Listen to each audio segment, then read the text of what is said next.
Welcome to Jaya's homely kitchen. ഇന്ന് നമുക്കൊരു മീൻ കറി തയ്യാറാക്കാം. കോട്ടയത്തും എറണാകുളത്തുമൊക്കെ വളരെ ഫേമസ് ആയിട്ടുള്ള ഫിഷ് മപ്പാസ് ആണ് ഇന്ന് തയ്യാറാക്കുന്നത്. ഫിഷ് മപ്പാസ് തന്നെ 2-3 രീതിയിൽ തയ്യാറാക്കാറുണ്ട്. ഇന്ന് ഞാൻ കുടംപുളി ചേർക്കാതെ തക്കാളിയുടെ പുളി ഉപയോഗിച്ച് തയ്യാറാക്കുന്ന ഫിഷ് മപ്പാസ് ആണ് ഇവിടെ തയ്യാറാക്കുന്നത്. ഇതിന് വേണ്ട ഇൻഗ്രീഡിയൻസ് എന്തൊക്കെയാണെന്ന് നോക്കാം. നമുക്ക് പ്രധാനമായിട്ട് വേണ്ടത് മീനാണ്. ഇത് ഈ കറിക്ക് പ്രത്യേകിച്ച് നല്ല ദശക്കട്ടിയുള്ള മീനാണ് ഉപയോഗിക്കുന്നത്.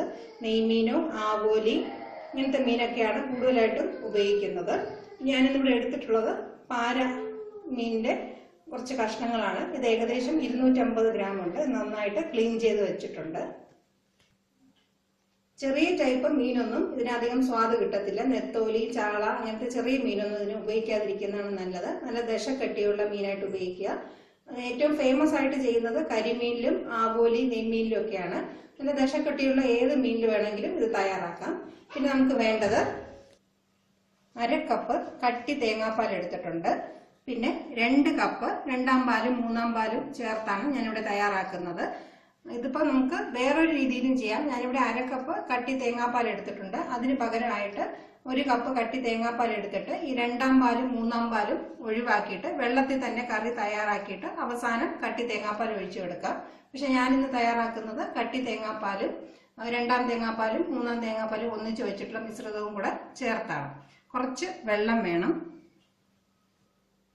പിന്നെ വേണ്ടത് 2-2.5 ടീസ്പൂൺ വെളിച്ചെണ്ണ, ആവശ്യത്തിന് ഉപ്പ്, പിന്നെ ഞാനിവിടെ 2 ടീസ്പൂൺ കാശ്മീരി ചില്ലി പൗഡറും എരിവുള്ള മുളക് പൊടിയും ചേർത്ത് വെച്ചിട്ടുണ്ട്. പിന്നെ അതിൻ്റെ കൂടെ 1 ടീസ്പൂൺ മല്ലിപ്പൊടിയും 1/4 ടീസ്പൂൺ മഞ്ഞൾപ്പൊടിയും ചേർത്ത് വെച്ചിട്ടുണ്ട്. ഇത് നമുക്ക് കുറച്ച് വെള്ളം ഒഴിച്ച് നന്നായിട്ടൊന്ന് മിക്സ് ചെയ്തെടുക്കണം.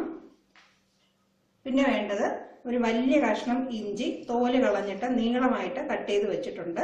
1 പച്ചമുളക് നീളത്തിൽ കട്ട് ചെയ്തിട്ടുണ്ട്. കുറച്ച് കൂടുതൽ കറിവേപ്പില വേണം.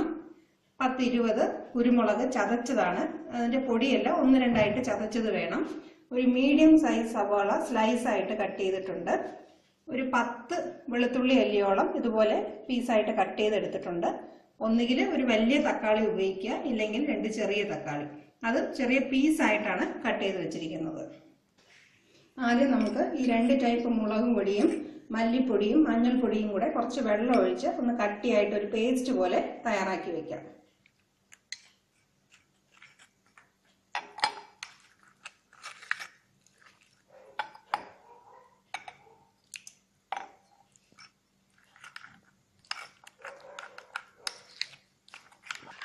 ആദ്യം തന്നെ അത് തയ്യാറാക്കി വെക്കുക. ഇത് ഏകദേശം നല്ല എരിവുള്ള രീതിയിലാണ് ഞാൻ തയ്യാറാക്കുന്നത്. എരിവിന്റെ അളവ് കുറയ്ക്കുകയും ചെയ്യാം. കാരണം പച്ചമുളകുണ്ട്, ഇഞ്ചിയുണ്ട്, പിന്നെ കുരുമുളക് ചതച്ചതുണ്ട്. അപ്പൊ അതിനനുസരിച്ച് എരിവ് കുറവായിട്ട് വേണമെന്നുള്ളവർക്ക് അങ്ങനെയും തയ്യാറാക്കാം. പൊതുവെ മീൻ കറികൾ ചട്ടിയിൽ തന്നെ തയ്യാറാക്കുന്നതാണ് അതിന്റെ നല്ല സ്വാദ് കിട്ടുന്നത്. ഈ കറി ഞാൻ ചട്ടിയിലാണ് തയ്യാറാക്കുന്നത്. ഒരു നല്ല പരന്ന ചട്ടി നന്നായിട്ട് ചൂടാകാനായിട്ട് വെക്കുക. നന്നായിട്ട് ചൂടായ ശേഷം എടുത്തു വെച്ചിരിക്കുന്ന വെളിച്ചെണ്ണ ഒഴിച്ചു കൊടുക്കാം. വെളിച്ചെണ്ണ ചൂടായി വരുമ്പോൾ നമ്മൾ എടുത്തു വെച്ചിരിക്കുന്ന പകുതി കറിവേപ്പില, പച്ചമുളക്, ഇഞ്ചി,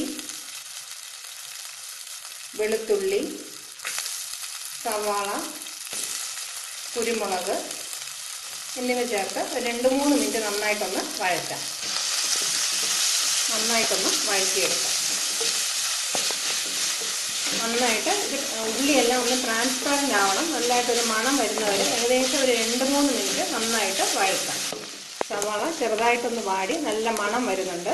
ഈ സമയത്ത് നമുക്ക് എടുത്തു വെച്ചിരിക്കുന്ന പകുതി തക്കാളി ചേർത്ത് കൊടുക്കാം. ഞാനിവിടെ 1 തക്കാളിയാണ് എടുത്തിട്ടുള്ളത്, ഒരു വലിയ തക്കാളി. അതുകൊണ്ട് ഞാനിവിടെ പകുതി തക്കാളി ഈ സമയത്ത് ചേർത്ത് കൊടുക്കുകയാണ്. 2 തക്കാളി എടുക്കുന്നവർ ഈ സമയത്ത് ചെറിയ 1 തക്കാളി ചേർത്ത് കൊടുക്കുക. അതൊന്ന് ചെറുതായിട്ടൊന്ന് വഴറ്റിയെടുക്കാം. ആവശ്യത്തിനുള്ള ഉപ്പും കൂടെ ചേർത്ത് കൊടുക്കാം.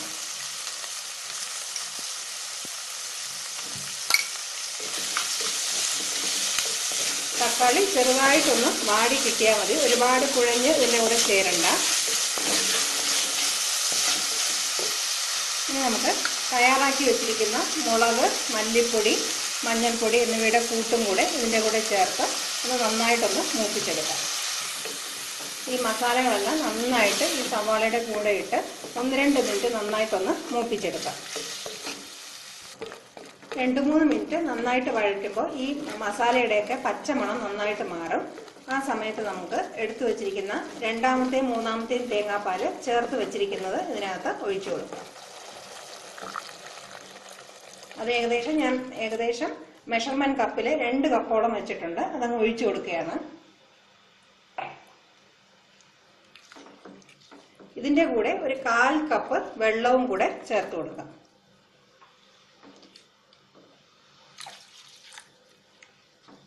ഇത് നന്നായിട്ടൊന്ന് തിളയ്ക്കണം. കറി നന്നായിട്ട് തിളച്ച് വരണം. ഈ സമയത്ത് നമുക്ക് ഉപ്പ് എരിവൊക്കെ ഒന്ന് ചെക്ക് ചെയ്യാവുന്നതാണ്. ആവശ്യമുണ്ടെങ്കിൽ കുറച്ച് കൂടുതലായിട്ട് ഈ സമയത്ത് ഇരിക്കുന്നതാണ് നല്ലത്. ഉപ്പും എരിവും ഈ സമയത്ത് കുറച്ച് കൂടുതലായിട്ട് ഇരിക്കുന്നതാണ് നല്ലത്. നമ്മൾ മീനും കൂടെ ചേർത്ത് കഴിയുമ്പോൾ കറക്റ്റ് ആയിരിക്കും. ഇനി നമുക്ക് മീനും കൂടെ ചേർത്ത് കൊടുക്കാം. മീനും കൂടെ ചേർത്തതിന് ശേഷം അധികം തവിയിട്ടെടുക്കണ്ട, ചെറുതായിട്ടൊന്ന് ഇളക്കി അരപ്പിൻ്റെ അകത്തായിട്ട് മീൻ വെച്ച് കൊടുക്കുക. ഇനി ഈ കറി നന്നായിട്ട് 1-2 മിനിറ്റ് നന്നായിട്ട് തിളയ്ക്കണം. തിളച്ചതിന് ശേഷം നമുക്ക് മീഡിയം ഫ്ലെയിമിൽ വെച്ച് കറി വേവിച്ചെടുക്കാം. 1 മിനിറ്റും കൂടെ നമുക്ക് മീഡിയം ഫ്ലെയിമിൽ തന്നെ ഇട്ട് വയ്ക്കാം. മീൻ നന്നായിട്ട് വെന്ത് അരപ്പ് നന്നായിട്ട് കുറുകി വരുന്ന സമയത്ത് നമുക്ക് ആദ്യത്തെ പാലും കൂടെ ഒഴിച്ച് കറി തയ്യാറാക്കിയെടുക്കാം. കറി നന്നായിട്ട് കുറുകി വരുന്നുണ്ട്. മീന് കറിയിലെല്ലാം നല്ല പൊതിഞ്ഞ് വരുന്നൊരു പരുവായിട്ടുണ്ട്. ഈ സമയത്ത് നമുക്ക് ഫ്ലെയിം കുറച്ച് വെച്ചിട്ട് എടുത്തു വെച്ചിരിക്കുന്ന തക്കാളിയും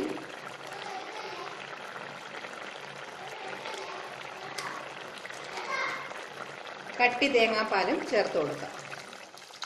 ഇതധികം തിളയ്ക്കേണ്ട ആവശ്യമില്ല, ഒന്ന് ചെറുതായിട്ട് ചൂടായാൽ മതി. ഇപ്പം ചേർത്തിട്ടുള്ള തക്കാളി ഒരുപാട് അങ്ങ് വെന്ത് ചേരത്തില്ല, ഒന്ന് ചെറുതായിട്ട് നല്ല സോഫ്റ്റ് ആയിട്ട് കിടക്കും. അതാണ് അതിൻ്റെ ഒരു ടേസ്റ്റ്. ഈ കട്ടി തേങ്ങാപ്പാലിൽ അവസാനം നമ്മൾ ഒഴിച്ചിട്ടുണ്ട്. ഇനി അതിൻ്റെ മുകളിലായിട്ട് ബാക്കി എടുത്ത് വെച്ചിരിക്കുന്ന കറിവേപ്പിലയും കൂടെ ചേർത്ത് കൊടുക്കുക. ഏകദേശം 1-2 മിനിറ്റ് ഇതൊന്ന് ചൂടായാൽ മതി. നമുക്ക് ഗ്യാസ് ഓഫ് ചെയ്യാം. ഇനി ചെറുതായിട്ടൊന്ന് ചൂടായാൽ മതി. 1 മിനിറ്റും കൂടെ നമുക്ക് ഒന്ന് വെയിറ്റ് ചെയ്യാം. ഇനി നമുക്ക് ഗ്യാസ് ഓഫ് ചെയ്യാം. വളരെ രുചികരവും നല്ല മണവുമുള്ള ഫിഷ് മപ്പാസ് തയ്യാറായി കഴിഞ്ഞു. ഇത് പുട്ടിൻ്റെ കൂടെ, ഇടിയപ്പത്തിൻ്റെ കൂടെ, അപ്പത്തിൻ്റെ കൂടെയോ ചപ്പാത്തിയുടെ കൂടെയോ ചോറിൻ്റെ കൂടെ കഴിക്കാവുന്ന നല്ലൊരു കറിയാണ്. തേങ്ങാപ്പാൽ ഒഴിച്ചതിന് ശേഷം അധികം തിളപ്പിക്കാതിരിക്കുക. കട്ടിയായിട്ട് ഈ ഒരു പരുവത്തിൽ കുറച്ച് കട്ടിയായിട്ട് കുറച്ച് ലൂസായിട്ട് ഇങ്ങനെ കുറുകിയാണ് നമുക്ക് കറി കിട്ടുന്നത്.